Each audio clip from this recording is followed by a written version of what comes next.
नमस्ते प्रणाम। हम किरण शर्मा, हम मंजू शर्मा अपना यूट्यूब चैनल पर सबके स्वागत करे छी। नमस्ते प्रणाम सब दीदी भाई जी के प्रणाम, सब यूट्यूब फैमिली के प्रणाम। और हम दोनों देवरानी जेठानी बहुत प्यारा सा सोहर गीत गावे जा रहल छी। अहाँ सब जरूर सुनब, कमेंट करके जरूर बताएब। और गीत के अहाँ सब लास्ट तक जरूर सुनब। लास्ट तक जब तक नहीं सुनबे त गीत के नहीं समझ पेबे, त के अहाँ सब लास्ट तक सुनब। अहाँ सब अपन अपन प्यार से बात ननद हो जाए के सोहर गीत छै, ननद हो जाए के नोक झोंक पर सोहर गीत से देख लियो कि ननद जीते छी या भाभी जीते छी। अहाँ सब जरूर देखब और कमेंट करके जरूर बताएब। गीत के माध्यम से हम सब गावे जा रहल छी और बहुत प्यारा से सोहर गीत छै।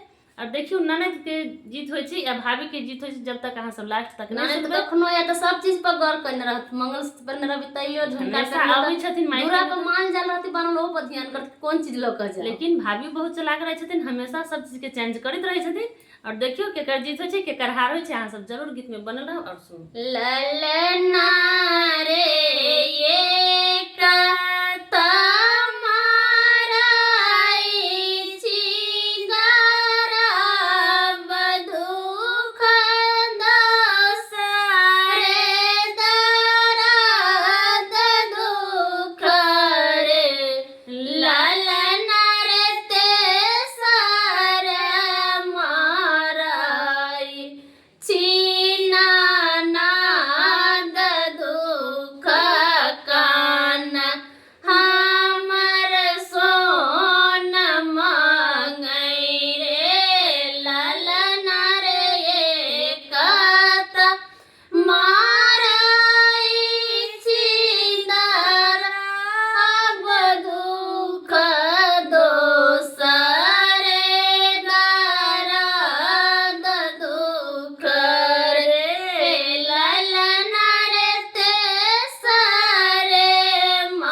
मैया हाँ